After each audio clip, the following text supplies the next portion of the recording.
കോട്ടയം കണമലയിൽ രണ്ടുപേരെ കൊലപ്പെടുത്തിയ കാട്ടുപോത്തിനായ നിരീക്ഷണം ശക്തമാക്കി വനം വകുപ്പ്. കാട്ടിൽ നിന്നും ജനവാസ മേഖലയിലേക്ക് ഇറങ്ങിയാൽ മയക്കുവെടി വെച്ച് പിടികൂടാനാണ് നീക്കം. അതേസമയം കാട്ടുപോത്തിന്റെ ആക്രമണത്തിൽ കൊല്ലപ്പെട്ട തോമസിന്റെ സംസ്കാരം ഇന്ന് നടക്കും. ചക്കോയുടെ സംസ്കാരം തിങ്കളാഴ്ചയാണ് നിശ്ചയിച്ചിരിക്കുന്നത്. വിശദാംശങ്ങളുമായി ആന്റണി ജിസ് ജോർജ് ഉണ്ട്. ആന്റണി, കഴിഞ്ഞ ദിവസം ഈ സംഭവം ഉണ്ടായതിന് തൊട്ടു പിന്നാലെ വലിയ രീതിയിൽ പ്രതിഷേധമുണ്ടായിരുന്നു. ആ പ്രതിഷേധത്തിന്റെ അവസാനം കളക്ടർ വ്യക്തമാക്കിയത് കാട്ടുപോത്തിനെ വെടിവെക്കുക എന്നുള്ള ഉത്തരവാണ് പുറപ്പെടുവിച്ചത്. അതിൽ ഒരു മാറ്റം വന്നിട്ടുണ്ട് എന്നാണ് ഇപ്പോൾ ഈ വാർത്തയിൽ നിന്ന് മനസ്സിലാക്കുന്നത്. വിശദാംശങ്ങൾ എന്തൊക്കെയാണ്? ഒപ്പം തന്നെ സംസ്കാര ചടങ്ങ് ഉൾപ്പെടെയുള്ള കാര്യങ്ങളുടെ വിശദാംശങ്ങൾ കൂടി. ഇന്നലെ ഈ ആനയെ കാട്ടുപോത്തിനെ വെടിവെക്കുമെന്നാണ് അറിയിച്ചിരുന്നത്. പക്ഷേ ഈ ഷെഡ്യൂൾ 1-ൽപ്പെട്ട മൃഗമാണ് കാട്ടുപോത്ത്. വനം വകുപ്പിന്റെ അതുകൊണ്ട് തന്നെ വളരെ സംരക്ഷിത മൃഗം എന്ന നിലയിൽ അതിനെ വെടിവെക്കാൻ, അതായത് വെടിവെച്ച് കൊല്ലാൻ, വനത്തിനകത്തോ പുറത്തോ വെച്ച് വെടിവെച്ച് കൊല്ലാനുള്ള അധികാരം വനം വകുപ്പിനോ മറ്റാർക്കും ഇല്ല. പകരം മയക്കുവെടി വെച്ച ശേഷം പിടികൂടി മറ്റ് സുരക്ഷിതമായ ഒരു മേഖലയിലേക്ക് ഇറക്കാനുള്ള അധികാരം മാത്രമേ നിലവിൽ വനംവകുപ്പിനെ സംബന്ധിച്ചുള്ളൂ. ആ തീരുമാനത്തിന്റെ അടിസ്ഥാനത്തിലാണ് ഇപ്പോൾ കാട്ടുപോത്തിനെ മയക്കുവെടി വെക്കാനുള്ള തീരുമാനത്തിലേക്ക് എത്തിയിരിക്കുന്നത്. ഇന്നലെ തന്നെ തേക്കടിയിൽ നിന്നുള്ള സംഘം, വെറ്റിനറി അസിസ്റ്റന്റ് സർജന്റെ നേതൃത്വത്തിലുള്ള സംഘം കണമലയിൽ എത്തിയിരുന്നു. ഈ കാട്ടുപോത്തിനെ ഇപ്പോൾ വേണ്ടി തിരച്ചിൽ നടക്കുകയാണ്. അതിനുവേണ്ടി സംഘങ്ങളെ ഉൾപ്പെടെ വനം വകുപ്പ് നിയോഗിച്ചിട്ടുണ്ട്. ഈ കാട്ടുപോത്തിനെ ഒരു നല്ല സ്ഥലത്ത് അനുയോജ്യമായ മയക്കുവെടി വെക്കാൻ അനുയോജ്യമായ ഒരിടത്തേക്ക് കിട്ടിയാൽ ഉടനെ മയക്കുവെടി വെക്കുക എന്നുള്ളതാണ് ദൗത്യ സംഘം ഇപ്പോൾ കാണുന്നത്. അതിനുവേണ്ടിയുള്ള ശ്രമങ്ങൾ ഇപ്പോൾ അവിടെ നടക്കുന്നുണ്ട്. അതിനിടയിലാണ് ഇപ്പോൾ 2 പേരാണ് ഈ കാട്ടുപോത്തിന്റെ ആക്രമണത്തിൽ ഇന്നലെ അവർക്ക് ജീവൻ നഷ്ടപ്പെട്ടത്. അതിൽ ഒന്ന് കണമല പുറത്തേൽ വീട്ടിൽ ചാക്കോയും അതുപോലെ തന്നെ പ്ലാവനക്കുഴിയിൽ തോമസുമാണ് മരിച്ചത്. അതിൽ തോമസിന്റെ മൃതദേഹം ഇന്ന് സംസ്കരിക്കും. വൈകിട്ട് 5 മണിക്കാണ് കണമല പള്ളിയിലാണ് സംസ്കാര ചടങ്ങുകൾ നിശ്ചയിച്ചിരിക്കുന്നത്.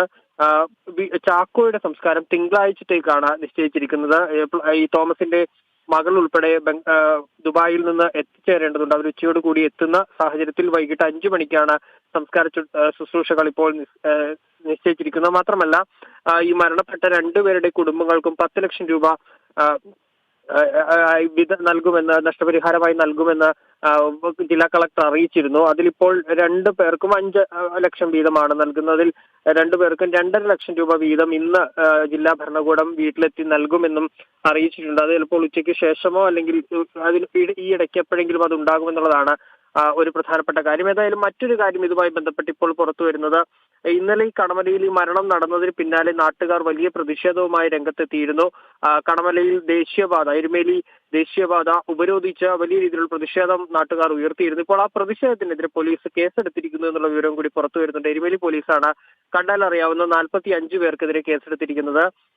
വഴിതടയൽ, ഗതാഗതം തടസ്സപ്പെടുത്തൽ തുടങ്ങിയ വകുപ്പുകൾ ചുമത്തിയാണ് പോലീസ് കേസെടുത്തിരിക്കുന്നത്. അതിനിടെ ഈ മയക്കുവെടി വെക്കാനുള്ള തീരുമാനത്തിനെതിരെ പ്രതിഷേധവുമായി ഇപ്പോൾ നാട്ടുകാരും രംഗത്തേക്ക് വരാൻ ഒരുങ്ങുകയാണ്. അവർ മൃതദേഹം ഉൾപ്പെടെയുമായി വീണ്ടും ദേശീയപാത ഉപരോധിക്കുമെന്നൊരു പ്രഖ്യാപനം കൂടി നടത്തിയിട്ടുണ്ട്. ഏതായാലും നാട്ടുകാർ പറയുന്ന ഈ കാട്ടുപോത്തിനെ വെടിവെച്ച് കൊല്ലണം എന്നുള്ളതാണ് നാട്ടുകാരുടെ പ്രധാനപ്പെട്ട ആവശ്യം. അത് അംഗീകരിച്ചില്ലെങ്കിൽ ശക്തമായ പ്രതിഷേധത്തിലേക്ക് നീങ്ങാനാണ് ഇപ്പോൾ നാട്ടുകാർ തീരുമാനിച്ചിരിക്കുന്നത്. ഏതായാലും ഈ കാട്ടുപോത്തിനെ കണ്ടെത്താനുള്ള ശ്രമങ്ങൾ ഇപ്പോൾ വനംവകുപ്പ് നടത്തിക്കൊണ്ടിരിക്കുകയാണ്. എബി, ശക്തമായ രീതിയിലുള്ള പ്രതിഷേധങ്ങൾ കഴിഞ്ഞ ദിവസം തന്നെ ഉണ്ടായിരുന്നു. അതിനെ തുടർന്നാണ് കാട്ടുപോത്തിനെ വെടിവെക്കുക എന്നുള്ള ഉത്തരവ് പുറപ്പെടുവിച്ചത്. അതിനുശേഷമാണ് ഇപ്പോൾ സംരക്ഷിത മൃഗം എന്ന നിലയിൽ അതിനെ മയക്കുവെടി വെച്ച് പിടികൂടുക എന്നുള്ള തീരുമാനത്തിലേക്ക് വനം വകുപ്പ് എത്തിയിരിക്കുന്നത്. എന്തായാലും ഇതിനെതിരെയും വലിയ രീതിയിൽ പ്രതിഷേധം തന്നെ ഉണ്ടാവാനുള്ള സാധ്യതയാണ് കാണുന്നത്. അക്കാര്യങ്ങളാണ് ആന്റണി നൽകിയത്.